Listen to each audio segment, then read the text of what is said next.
माघ मास महात्म्य 19वां अध्याय।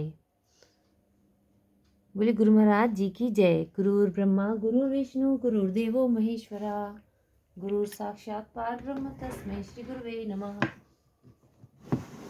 बोले गणेश जी महाराज की जय। एक बार विनायक जी महाराज खुले मुंह दूध और चुटकी में चावल लिए फिर रहे थे। कोई मेरी खीर बना दे, कोई न बनावे। जरा से दूध चावल की कैसे खीर बने। एक बुढ़िया आई, बोली ला बेटा मैं बना दूं। घर ले गई। अब लोटा लेके बुढ़िया बाहर जाने लगी तो गणेश जी ने पूछा कि कहाँ चली। बोली बेटा दूध चावल खांड लेने जाऊं हूँ। बोले अपने घर में देख। अंदर देखा तो दूध का टोकना भरा है, चावल की परात भरी है।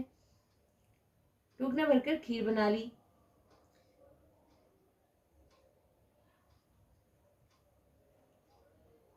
जब खीर पूरी बन गई तो विनायक से बुढ़िया बोली क्या बेटा जीम ले। गणेश जी बोले मैंने तो खा ली। बोली तने कब खाई। बोली तेरी जब तेरी बहू ने खाई। बुढ़िया ने अपनी बहू से पूछा कि बहू तने खीर झूठी कर दी। बोली हाँ जी खीर निकल रही थी, मैंने कटोरा भर के विनायक का छींटा लगा के खा ली। अब विनायक से बुढ़िया बोली कि अब बेटा क्या करूं। बोले खा ले और बांट दे। बुढ़िया खीर बांटने लगी तो दुनिया में चर्चा होने लगी, कल तक तो यह भूखी मरती थी, आज खीर कैसे बांट रही है। गणेश जी ने झोपड़ी को लात मारी, महल हो गया। हे गणेश जी महाराज जी, ऐसे बुढ़िया माई की दरिद्रता दूर करिए, ऐसे हमारी करना, कैसे तुमसे ओंकारा वाले वालों की करना। बोलो गणेश जी महाराज की जय। माघ मास महात्म्य 19वां और 20वां अध्याय। वह पांचों कन्याएं इस प्रकार विलाप करती हुई बहुत देर प्रतीक्षा करके अपने घर लौटी। जब घर में आई तो माताओं ने कहा कि इतना विलंब तुमने क्यों कर दिया। तब कन्याओं ने कहा कि हम किन्नरियों के साथ क्रीड़ा करती हुई सरोवर पर थीं और कहने लगी कि आज हम थक गई हैं और जाकर लेट गई। वशिष्ठ जी कहते हैं कि इस प्रकार आशय को छुपाकर वह वीरा की मारी पड़ गई। उन्होंने घर में आकर किसी प्रकार की क्रीड़ा नहीं की। वह रात्रि को उनको एक युग के समान बीती। सूर्य नारायण के उदय होते ही वह अपने आप को जीवित मानती हुई माताओं की आज्ञा लेकर गौरी पूजन करने वह कन्याएं वहां पर जाने लगी। उसी समय ब्राह्मण भी स्नान करने के लिए सरोवर पर आया। उसके आने पर कन्याओं ने वाह वाह किया, जैसे कमलिनी प्रातःकाल सूर्योदय को देखकर कहती है। उसको देखकर उनके नेत्र खुल गए और उस ब्रह्मचारी के पास चली गईं। आपस में एक दूसरे का हाथ पकड़कर चारों तरफ से उसको घेर लिया और कहने लगी कि तू मूर्ख, तू उस दिन भाग गया था लेकिन आज नहीं भाग सकता। हम लोगों ने तुमको घेर लिया है। ऐसे वचन सुनकर बहुपाश में बंधे हुए ब्राह्मण ने मुस्कुराकर कहा कि तुमने जो कुछ कहा सो ठीक ही है, परंतु मैं तो अभी विद्याभ्यास और ब्रह्मचारी हूँ। गुरुकुल में मेरा विद्याभ्यास पूरा नहीं हुआ है। पंडित को चाहिए कि जिस आश्रम में रहे उसकी धर्म का पालन करे। इस आश्रम में मैं विवाह करना धर्म नहीं समझता। अपने व्रत का पालन करके गुरु की आज्ञा पाकर ही विवाह कर सकता हूँ, उससे पहले नहीं। यह बात सुनकर वह कन्याएं इस प्रकार बोली कि जैसे वैशाख मास में कोयल बोलती है। वह कहने लगी कि धर्म से अर्थ, अर्थ से काम और काम से धर्म के फल का प्रकाश होता है।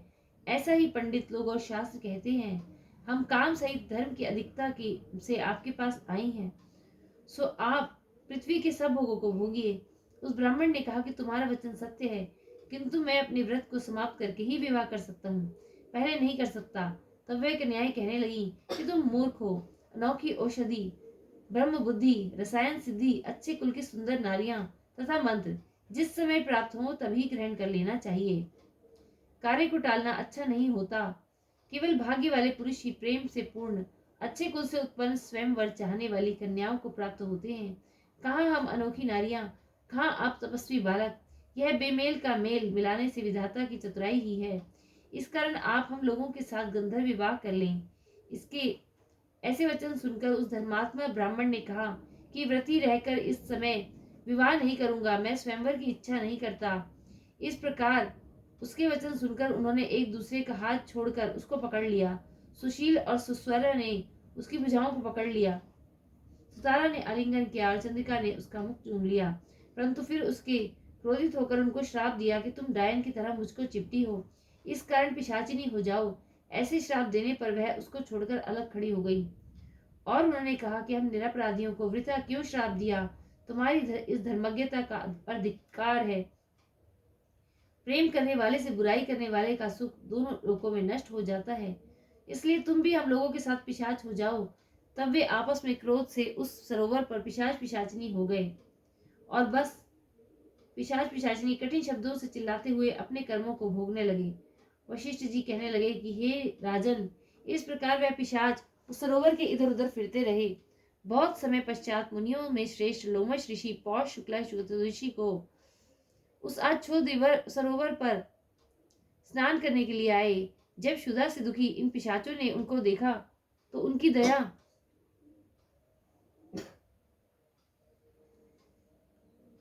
उनकी हत्या करने के लिए गोल बांधकर उनको चारों तरफ से घेर लिया। वेद निधि ब्राह्मण भी वहां पर आ गए और उन्होंने लोमश ऋषि को साष्टांग प्रणाम किया। वे पिशाच ऋषि के तेज के सामने ठहर न सके और दूर जाकर खड़े हो गए। वेद निधि हाथ जोड़कर लोमश ऋषि से कहने लगे कि भाग्य से ही ऋषियों के दर्शन होते हैं। फिर उन्होंने गंधर्व कन्या और अपने पुत्र का परिचय देकर सब वृतांत सुनाया और कहा कि हे मुनिवर, यह सभी श्राप मोहित होकर आपके सन्मुख खड़े हैं। आप इन बालकों का निस्तार होगा जैसे सूर्योदय से अंधेरे का नाश होता है। वशिष्ठ जी कहने लगे कि पुत्र के दुख से दुखी हुए वेद निधि ब्राह्मण के ऐसे वचन सुनकर लोमश ऋषि के नेत्रों से जल भर आया और वेद निधि से कहने लगे कि मेरे प्रसाद से बालकों को शीघ्र समृद्धि पैदा हो। मैं उनका धर्म कहता हूँ जिससे इनका आपस में ज्ञान विलीन हो जाएगा। बोले विष्णु भगवान की जय, लक्ष्मी माता की जय। माघ मास महात्म 20वां अध्याय।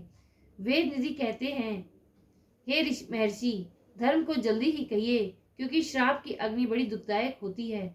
लोमश ऋषि कहने लगे कि यह सब मेरे साथ नियम पूर्वक माघ स्नान करें, अंत में यह श्राप से छूट जाएंगे।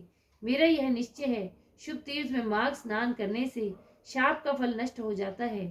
7 जन्मों के पाप तथा इस जन्म के पाप माघ में तीर्थ स्थान पर स्नान करने से नष्ट हो जाते हैं। इस अछोद में स्नान करने से अवश्य ही मोक्ष की प्राप्ति होगी। राजसूय और अश्वमेघ यज्ञ से भी अधिक फल माघ मास स्नान से होता है। अतः एवं संपूर्ण पापों का सहज में ही नाश करने वाले माघ स्नान को क्यों न किया जाए। बोलो विष्णु भगवान की जय, लक्ष्मी माता की जय। माघ मास महात्म्य में 20वां अध्याय संपूर्ण।